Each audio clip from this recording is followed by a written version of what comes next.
Hello everyone, I hope you are doing well. Welcome to the series of news analysis. Today I am going to discuss you about some important things in the news analysis only. See, today I am going to start a new series that is called UPSC Essentials. As Indian Express has started a new initiative that is UPSC Essentials, where what Indian Express is giving, they are mainly here selecting the news which are very much important for your prelims perspective, mains perspective, and your interview perspective.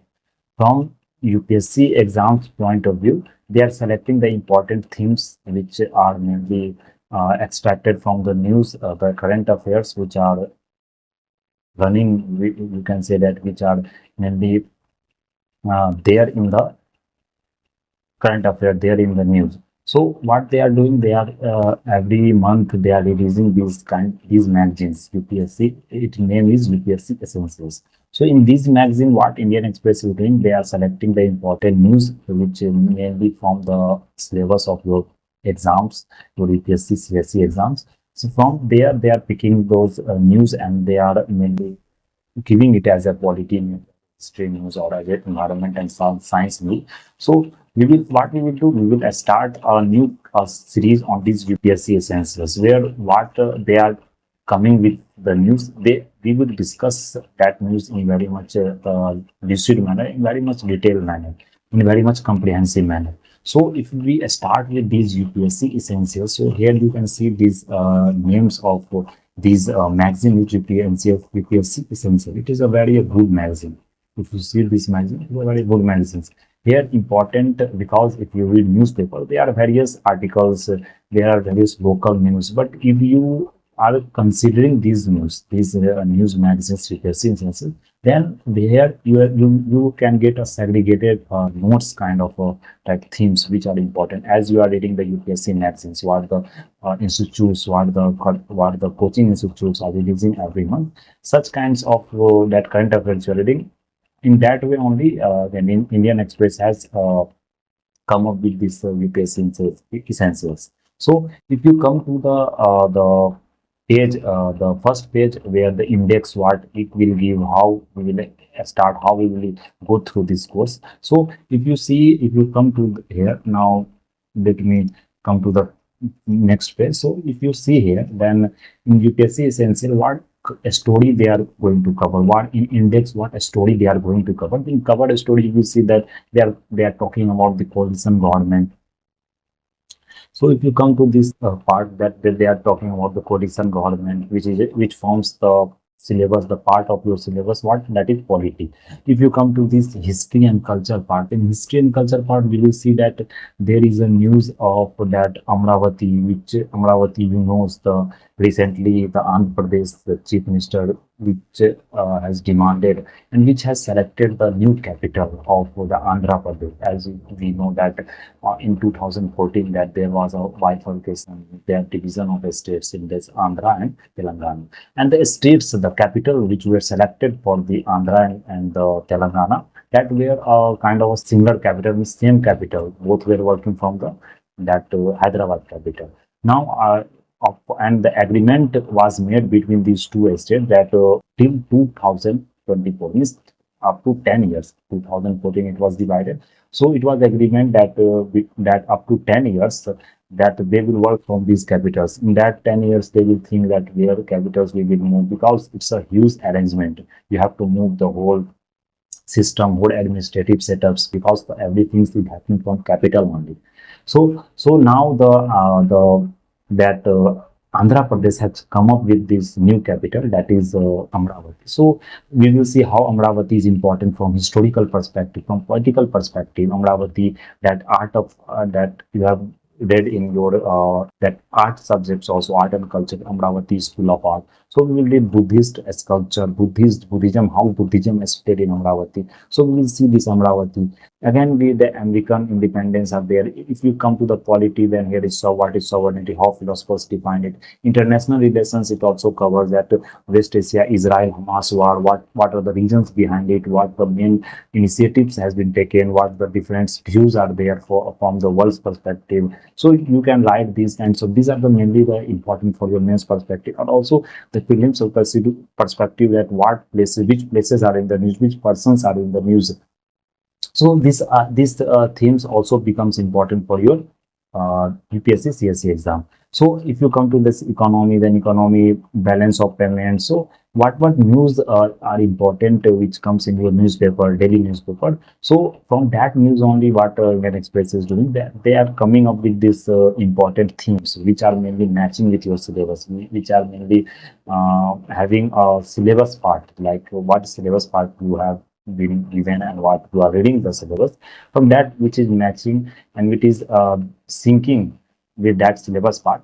From that only they are picking these news and they are explaining it. So if you come to the economy part, environment also, it is talking about like how mother of course, how Kenya plants seeds. I have also talked about this, how Kenya uh, government have are becoming very much worried about this the cows, the so if you come to the science technology, here also China sample lunar mission. So every news items, if you glance may, if you will see the emergency quote also given, ethics simplified are also given, experts talks, what experts are talking, that is also given, prelims bits from the month of June, pointers wise what prelims in which in prelims what questions can be asked are also they have also talked about this here. So in practice quiz, if you see the current affairs, revision and sequence, they are also talking about. So these are the main themes what we will study, what we will move forward with these kinds of topics.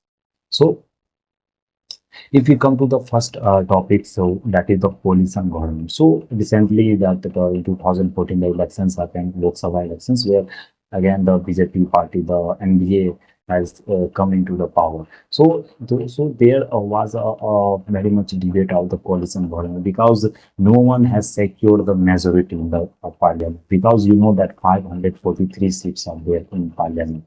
Out of these 546, absolute majority is required. Absolute majority, you know how much it 50% of this uh, 540, 50%, how much it is 273 it will be applied. So if it is if it, you are you are acquiring these 273 seats or more than 273, at least 273 seats, then it's going to, then you are going to form government. So here in this election, no party has secured that much majority. So it was 18th Lok Sabha, that you all know that it was 18th Lok Sabha. So India has also not secured majority. The Congress party, the India Alliance, that has also not secured majority. So the coalition governments has formed this time. So like you see that the RJDU, where Nitish Kumar is the chief minister. So that JDU party and that Andhra Pradesh party, that has joined with this NDA government, with this BJP government, and they have formed the government by securing the majority. So this issue has came. That is not important that who has formed the government. That questions is not going to have. The questions here comes that from the polity part, that what is the coalition government? How this coalition government can be effective? What are the main advantage and disadvantage of this coalition government, how the policies gets affected, how the policies formations get affected, what are its implementation. So these kinds of questions can be asked in the mains examination. Here, you know, it is not important for your prelims. So they will ask you what is coalition government. Mainly coalition government, its impacts, its policies, formations, how the stability is there in the government, how the governments can be run by this coalition government. So these we will see here in very briefly here in very detailed manner. So here, if you come to the this coalition government, so it is that it is saying that I have discussed that how they have formed the government, which is party has secured the majority, and how they have that they have been they have aggregated and they have formed the government. So first of all, what is coalition government? So if you come to this coalition government, it is saying that it has been often difficult for single party to obtain the majority to form a national government. So, in context of this coalition government is formed that consists of multiple political parties or individual working together, sometimes with different ideology and viewpoints. Like if one C A is one party, B is another party. So what is happening that sometimes A has not got that kind of majority, B has also not got kind of majority, but both are wanting that they should run the government, they should uh, do the governance system, they should govern the country. Then what they are coming up with, they are both alliance, they make alliance में तरह से आप बोल सकते हैं दोनों एक दूसरे का साथ देते हैं यहाँ पर, they make alliance, they make a coalition, and after that only they are forming the government. So it is saying that either individuals they are forming the governments, and it is not that after elections they are forming. Like India, if you see, and in India alliance this year this has fought the elections here. Many parties were there, like Congress party, like Samajwadi party. So many big national, or you can say state parties were here. So and NDA also. So it is not that after the winning the elections they are forming the alliance. No, before the elections only they are announcing that yes, they have been have an alliance with those parties. They have coalition with those parties. So that is called the coalition government. So coalition can be either pre-poll, before poll, before elections, and post elections. So after elections only, after winning. Also, this can be there. So generally, member political party in coalition form political alliance, adopt a common program. So main aim, what is the coalition government main aim? The main aim of coalition government is to ensure majority control of the parliament, of legislative assembly, and the implementation of a common minimum program. So here we will see the main aim of what is the coalition government, to ensure majority control of the parliament or legislative assembly and implementation of common minimum program. Because if you are not in a majority, then you can't form a government. So obviously, the some has to come and they have to form the government. So it is necessary to form a coalition, to form a kind of alliance, so that you can run the government. So this is about the coalition. The basic things, if you have, if you are in exams, any how the questions comes, what is coalition there, what is it impacts, what is impacts on the policies making, what is impacts on the governance system of the India. So you can write start with these kinds of definitions, that what is first, what is coalition government, how it is formed. So now coming to the next point here, if you see that what is the history of the coalition government in India, it is not that today only the government is being formed by is making alliance, by making coalition. No, earlier also, at the time of independence also, before independence also, these systems were working in India. So here, if you see the examples they have talked about, what they have talked, the coalition governments are not a new phenomenon. It's not a new phenomenon in India. India has had a coalition government at the central and state level. Here, if you see, the coalition at the national level caught public attention in 1977 when Morarji Desai, which formed the first non-Congress coalition government. You know that the Congress government was the largest party systems in India after independence also. So it has ruled for India also for many years. So, but for the first time in 1977, what happened? The Morarji Desai has formed the government, which was a first non-Congress coalition government. So first here you can start with this coalition government example. So after this, L.K. Advani, Charan Singh, Atal Bihari Vajpayee, Vijay Patnaik, Prakash Singh Baral, so this has also formed the coalition kind of government. So if you come to this, that in 1977 was the North country first brush and national coalition. In 1946 also the interim government, you know that to yes, recently only interim budget was passed. What is interim budget? Interim is that government has not formed, but certain temporary period. Interim is for temporary period you are forming the government. Because the British has told that the Constituent Assembly that yes, you are now not a real, you can say that rule maker, real, you can say governing agency. First of all, you have to make that constitution authority. You are given that you should make your constitution, and that after you should form an interim government. Means main the head was the British only. After the independence, British has given the full sovereign power to the Indian, that interim government, and then interim government has come and it has become a full-fledged government. So interim government is temporary part of a government, means temporary government. So in 1946, just before independence, and the first government formed after independence, the coalition, they are both coalitions. Because if you see the Congress party here, what the Jawaharlal Nehru has done that time, that it is said that Nehru followed the advice of Mahatma Gandhi. This quote you can mention in your exams, it will give edge to your answer. So if you see that Nehru followed the advice of Mahatma Gandhi and reached beyond Congress to include the best minds regardless of political affiliations. So what Nehru has done that at that time, the independence, after the independence, that Mahatma Gandhi has told that yes, you have to search for the best mind for you are, if you are governing the country, then it should be a given right people, so that the power should be given to a right people. So he has reached beyond the Congress to best minds. It's not that only Congress party, the Congress members who are in the Congress party, they will be only given the charge of an ministry. No, he has gone beyond these points and best minds. Like if you see that, Dr. B.R. Ambedkar, he was not a member, but he was a lawyer. So he has appointed the law minister as B.R. Ambedkar, R.K.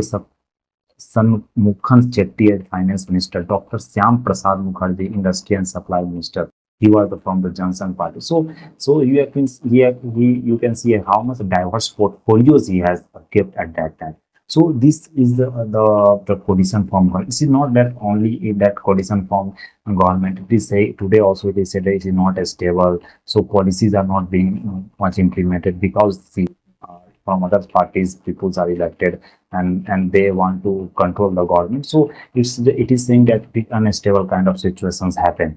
But at that time you can say that it's not always bad things that yes, the coalition government you have to form. No, at that time here also Jawaharlal Nehru has formed the coalition government. He has picked the you can say that important the personalities, the you can the best minds like Bhiram Ambedkar, like Sam Prasad Mukherjee from diverse fields. So here you can give these examples about the coalition governments in the positive points. So next, if you move to the coalition government, so it is saying that from the latter half of the 1980s onwards, you see that there is a decline of Congress. Today also, Congress has not gained that much of majority, so it has not formed the government also. So because the emergence of new regional social groups, so it is reasons they are giving why this coalition governments, the situations have now arises so much, and why the largest political party at that time is not able to secure the majority in the assembly, in the secular majority in the Lok Sabha elections or any kind of state legislative assemblies elections. So if you come to this point, it is saying that simultaneously new regional, now what is happening, that regional that their concerns are different, their grievances are different. So from local level their grievances are different from that big you can say urban level. For rural level their grievances are different.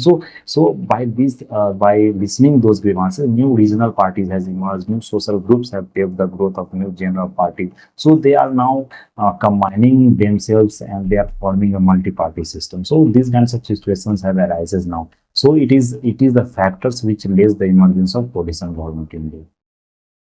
So after it is saying the general election 1989, long phase of coalition politics began in Indian democracy. After that, you see every time the government is being formed, so mainly they are coalition government formed.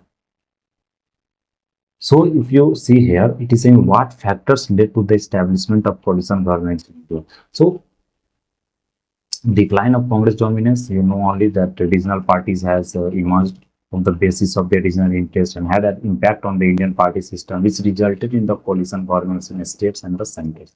So some of the factors that led to the coalition governments in India, which are the factors responsible for the establishment of coalition government in India, that we have to remember, that you have to see. So first it is saying that a decline. The decline of Congress dominance. You know that after that emergence of this regional party, emergence of this regional kind of situations, regional grievances were there, local grievances were there. So there emerges different kinds of small parties, and they have formed a larger parties by getting means alliance together by similar minded parties. or similar minded kind of a party. So this Congress dominance has decreased, and it has started the establishment of a coalition government in India.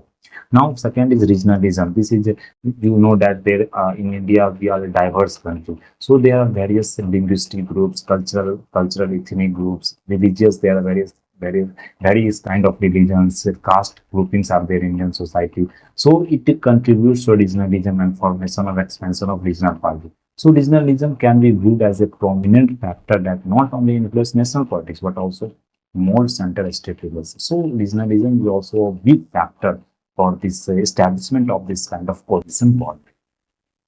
Now, if you come to what is regionalism, regionalism is a feeling. It's a feeling of feeling or ideas, which is shared by a group of people living in a certain geographical area, having a distinct language, culture, etc. Regionalism has resulted in the creation of regional movements and political parties with identity tailored to their distinct forms. So, regionalism is a kind of a feeling or a kind of idea, which is the common people are sharing. Either they are living in different culture, their regions are different, their religions are different, their cultures are different, their language are different, and they are having their own grievances. So to that, to listen those grievances, to overcome those grievances, they are forming a kind of small parties at a regional level, at a local level, and that parties is only that the big parties are being affected, the political systems of India are being affected. So regionalism also plays a very important role in the formation of coalition government. Now coming to the next, that third point, rise of regional parties. So if you come to the rise of regional party, here it is saying the emergence of regional parties has greatly shaped the Indian political systems. So it is also talking about the same things, how the different regional parties have come and become the state party, how the memberships have grown, how they have got those kinds of political phase also. So this like you can see that Trinamool Congress, Dravida Munida Kajaram, these are kinds of state parties. So these also plays an important role in the political systems of India. So it is called for talking about regionalism more. So if you see the implications, what are the implications of coalition government? Because it has certain implications, either positive or negative. So impact on economy. You know that the coalitions governments are there, so there will be impact on economy because the policies which they are forming, either the one party that may like those policy and other parties may not like those policies. So it's mainly it is saying that ideological differences can be there. The party that what the ideological differences are there, that can be reflected in macro or economic policy. There, if there is a single ruling party in the center, then yes, that economic reforms will be similar in all the situations. But if there is coalition government, that viewpoints are different, regional parties viewpoints are different, so it's a plays a key role in initiatives of government building consensus. If there is no consensus, then obviously the governments is also susceptible to fall. It's also the different parties become challenging, so it's affect the policy decisions of the central government. So economy is also getting impacted here. So this you can see here. If you come to the next one, the impact on center-state relations. So center-state relations are also getting impacted because the coalition government at the center impact center-state relations as well. When multiple centers of power in the form of regional party becomes a part of the national coalition government, they put efforts into fulfilling their own interests, thus shaping the federal dynamics of the country, sometimes in the form of cooperative federalism, sometimes in the form of competitive federalism. So these lines explain that because see when the center like today only that the if you see the budget part, and it is said that how the budget part, the several states are claiming that they have not got that much amount which they were getting earlier. So this year what we have seen that in news also various that ministries are saying that they have got the like Bihar and Andhra Pradesh has got the maximum chunk of this budget funding to these states like Bihar and Andhra Pradesh. So other states are you can say that very angry, uh, and you can say that they are not that happy with these kinds of decisions, that they have not got that kind of funding, that kind of money for their growth, for their development. But the Bihar and Andhra Pradesh has got it. So these can you can say that play you can say it can increase this competitive federalism. But if you are forming that states party and the coalition governments are there, then these problems arises. But sometimes also it is happening that yes, they are, if they are putting the equal chunks of money, the funds to the different estate, to all the states equally, according to their geographical locations, according to their demands, their needs, then obviously that it's going to promote the cooperative federalism. So cooperative means what? All are cooperating with each other, and the competitive federalism, what they are not they are competing with each other. So it's a federalism. You know that the center-state relations, that is called a federalism. So it's a very much you can say issues with this current government also, and what's the many ministries are talking, various peoples are various news are talking about this federalism, and many times these questions has come in this UPSC exams, in mains exams, about cooperative federalism, competitive federalism. So please keep this in mind, and you must have read in your governance chapter, in your polity chapters, about what is competitive federalism, what is cooperative federalism, different examples. So that questions are coming, and that frequently that questions have come in the exams. So you can write this. Now, third, if you say the impact on policies, so you know that policies are also getting impacted. Some parties say that they are not liking this policy, so policy makings get impacted. So policy instability is there, policy instability. Everyone on board while formulating policy becomes a matter of great effort in the alignment. So these are the impact. So now, if you come to the next impact on the political stability. So there is a political stability problem. Like everyone is saying that coalition governments do not survive for a longer period of time. Like you can see the examples of different states like Maharashtra, like Bihar only. So you see the how that this Bihar RJD party and this JDU party, how they have, when they are becoming alliance with each other, and another 2 months, after 3 months, or 1 year, they are, and they are now means separating with each other. So these kinds of situations, what happened there, the people suffer because the stability gets suffered, the political stability is not there. So what the policies, both government, when they are in the coalition government, and what policy they are bringing, that policy becomes lapse, because you are coming with a policy that I will give this much kind of jobs, this you are coming with the policy that I will give this kinds of means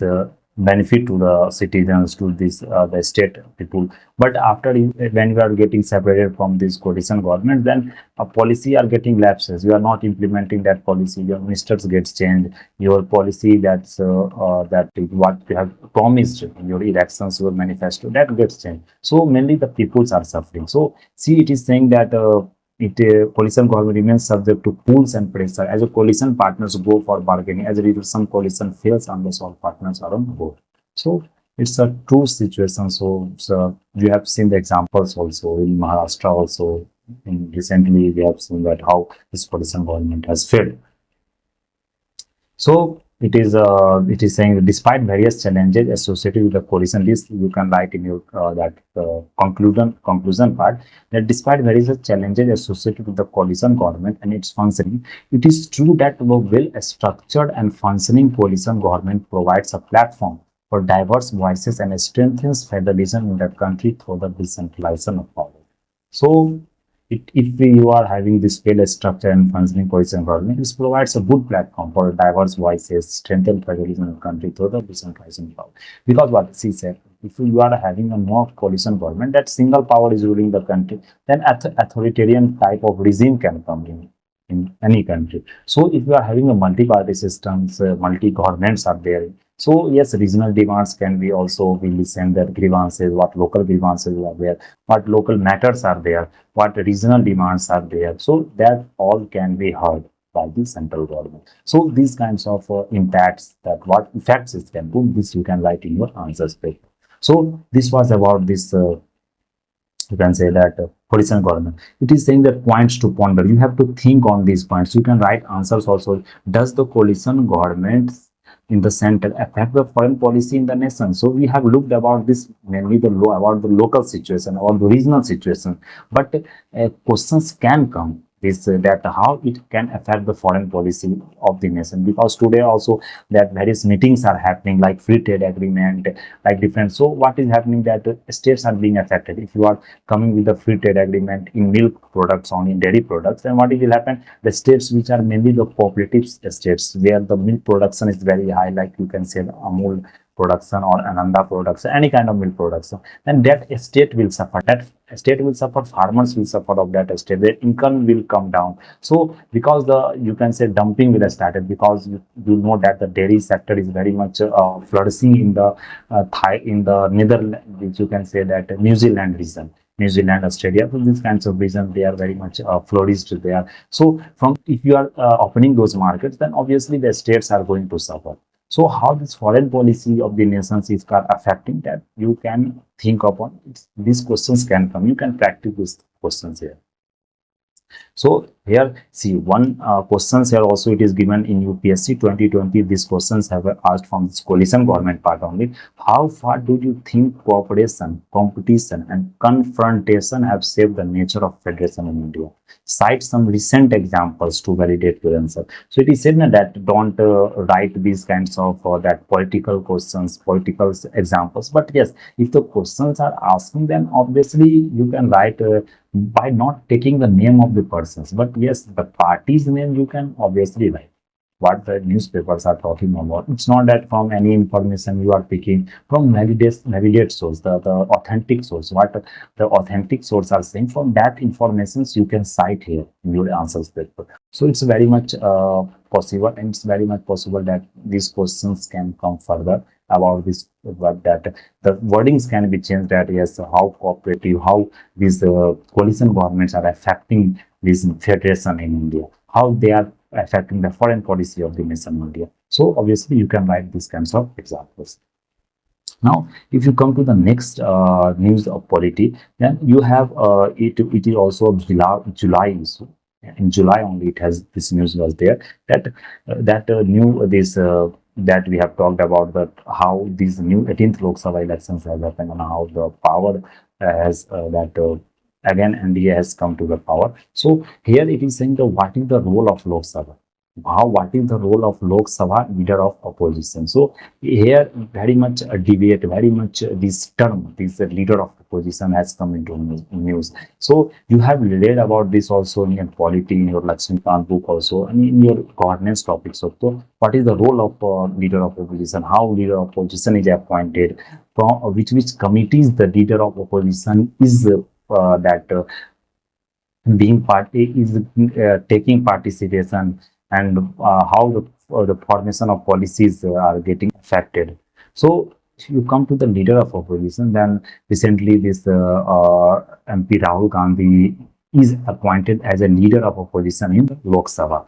This position was vacant for 10 years. You can think that for 10 years there was no majority government, because the leader of oppositions, if you want to become a leader of opposition, then your party should secure at least 10% of the that total seats in the assembly, that is the Lok Sabha or Rajya Sabha. So here you can see the Congress, the largest opposition party, has one times 44 seats and 152 seats. If you consider that 55 43 seats, then if you come to the one tenth, how much it will be? One tenth if you come, then it will be how much?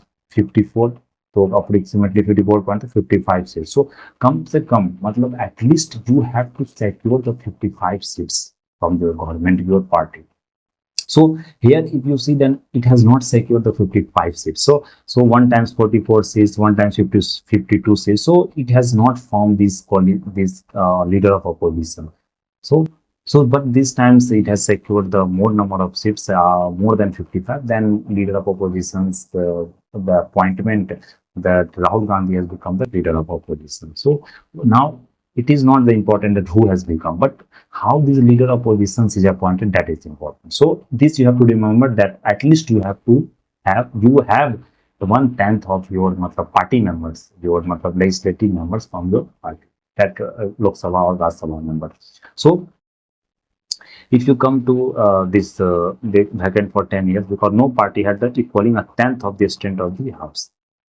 So if you come to here, that who can serve as a leader, who can serve as a leader in opposition, the Lok Sabha and Rajya Sabha. The position of leader of opposition was officially described in the salary and the allowance of the leaders in oppositions in Parliament Act 1977. Then please be alert here that here one important things can be asked in your prelims exam, that they are asking about it according to constitution. Leader of oppositions can be appointed. So according to constitution, this post the leader of opposition post, which Rahul Gandhi has been appointed as a leader of opposition. So this post is not mentioned in your constitution. This you have to remember, because these questions can be asked in your prelims, that your leader of opposition is mentioned in constitution, this much article, this kinds of things. It is mentioned in officially describing which salary and allowance of leader of opposition in the parliament set. So these acts describe what who can be the leader of opposition: a member of the council of states in states, or the house of the people, that is the Lok Sabha, as the case may be, who is from the time being the leader in that house of the party in opposition to the government, have the greatest numerical strength and recognized as such by the chairman of the council or states or the speaker of the house. So a speaker of the house are appointing. It should be recognized by the speaker of the house. But you have that 1/10 of the majority, that 1/10 of the house, that members from your party. So this was the leader of opposition. So a speaker is required to recognize the leader of the numerical largest party in opposition as the leader of opposition. So largest party, who has the numerically largest party in opposition, so that persons will be appointed as the leader of opposition. So this much things we have to keep in the.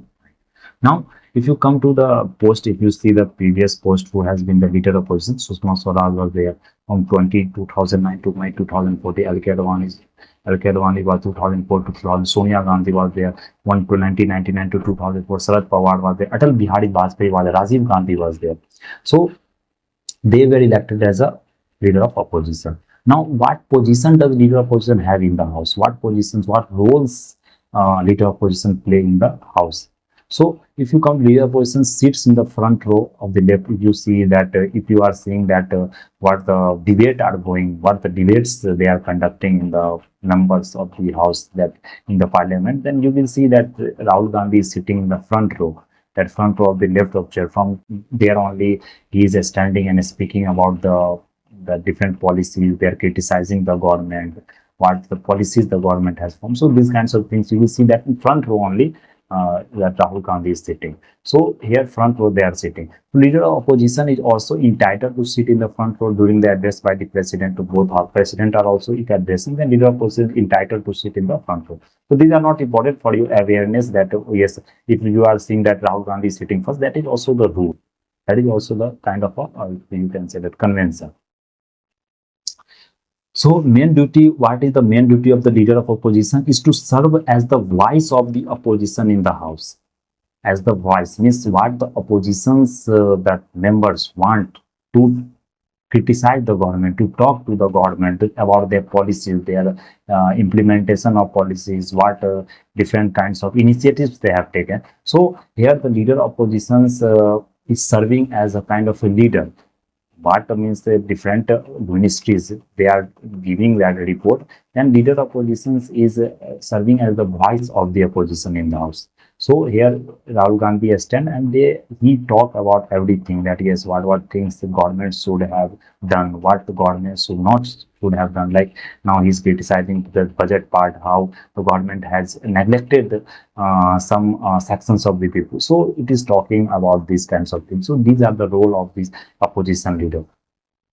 So it is saying that the leader of opposition in the Lok Sabha is considered as a shadow prime minister. This you have to mention. This point you can mention because this point was mentioned in the official booklet on parliament, which was published in 2012. It says that leader of opposition in Lok Sabha is considered as a shadow prime minister and with a shadow cabinet, which is ready to take over the administration if the government resigns or is defeated on the floor of the house. Means if today India governments if getting defeated or no confidence motions if it is being passed, then obviously this that Rahul Gandhi can become prime minister, because it is said here the shadow cabinet means it's not that you are a true prime minister, but you are a shadow prime minister. So if the prime minister resigns, if anything happen, and if the governments fall, then you can that charge, you can take charge of that ministry, you can take charge of the government. Since the parliamentary system is based on the mutual forbearance, the leader opposition lets the prime minister govern and in turn permitted to oppose. His or her proactive role in facilitating smooth functioning of the business of the house is an important as of that government. So this part we have to remember. Now coming to the next part, theory apart, which what practical role and responsibility does the leader of oppositions have? So if you come to theory part, the what practical role and responsibility does the leader of opposition have? The most importantly, the leader of opposition is the opposite representative in the high-powered committees headed by the prime minister. So it is not that only in parliament Rahul Gandhi comes and he speaks and oppose the government policies or any kind of initiatives. No, here the leader opposition's role is more. He is also elected as the his high-powered committee. He is a member of high-powered committee, and that committee, while that committee is doing, that committee is electing that director of CBI. So it's keeping the checks and balances, the power from which keeps the checks and balances on the power of the government, like Central Vigilance Commission. So these officers are very important. They are now today various news are coming on CBI, how they are being you can say that influenced by the government, how they are looking about the one side from at the one side of the government. So mainly, so it's matlab, you can say that skips check and balance. Central Vigilance Commissioner, Chief Information Commissioner, and the chairpersons and members of the National Human Rights Commissions and the Lokpal. So in these all the appointment of these persons, these leader positions are having representation in that committee. That committee which are appointed these kinds of persons here, these kinds of personalities in these institutions like NHRC, Lokpal. So it is talked about. In order of precedence, you know that it is a hierarchy where you are giving the importance. Like presidents come in president's list first in table of precedence. The president will come first, after that prime minister, then after that vice president, then prime minister. So it's a kind of that importance what you are giving the importance, what the hierarchy are there of the ministry. So if you come to the president, these questions can be asked in your prelims also. So you must remember this. So leader of oppositions in the Lok Sabha and Raj Sabha come at number 7. So these opposition leader like Rahul Gandhi, who is appointed as the leader of opposition. So he come at number 7 in order of president. In number 7, which others are coming, union cabinet ministers are there, national security advisors, principal secretary to the PM, vice chairperson of the Niti Aayog, former PMs and chief minister. They are also coming in precedence number 7. So I have put here the list. The list, you can see the presidents who are there. So if you come to the list here about the president, then you can see here. Let me zoom here. So if you come to the president secretariat, he has given the list. So here, if you see the list, so on number 1, the table of presidents. Here the number 1. This is the following table with respect to the rank and precedence, of the person named therein which have been approved by the president. So number 1 president is coming, number 2 vice president is there, number 3 prime minister. So you should remember these kinds of, this can be asked in your you can say the state PCS exam also, this can be asked in your PSC exam also. So this year exam only, if you will see, then these kinds of basic questions they have asked. So that from number 4 governor of states is coming within respective state. After that, from former presidents is coming. Then after deputy prime ministers is coming. Then 6th chief justice of India, speaker of Lok Sabha, both have the same precedence order. Now 7th number cabinet minister of union, chief minister of a state, deputy chairman, planning commission, former prime minister, leader of opposition in Raj Sabha, Lok Sabha. 7 holders of Bharat Ratna decorations who are having Bharat Ratna decorations, Bharat Ratna, who have taken those awards. They are in, after that cabinet minister, that president, they are coming. Now after that, ambassador are coming, high commissioners of commonwealth, chief minister of state outside their respective state, governor of state outside their respective state, the judge of the supreme courts are coming on ninth number. So there you can see here list I have mentioned. You can see these dates by pausing the video. So it's a you can say lengthy here. It is that 26 that order of precedence are there. So mainly up to 5 up to 10 you can remember that yes which are coming. So you have to here you can remember. After that it's not important precedence list. So up कम से कम आपको 5 से 6 या 10 तक आपको याद रखना president vice president prime minister governor of state. So these are the news items. So these polity parts I have built that in detail in very comprehensive manner. What mains questions can come, what prelims questions can come. But from the next video, from the on in the next lecture, here if you come to the next lecture, then here I will cover this history and culture part.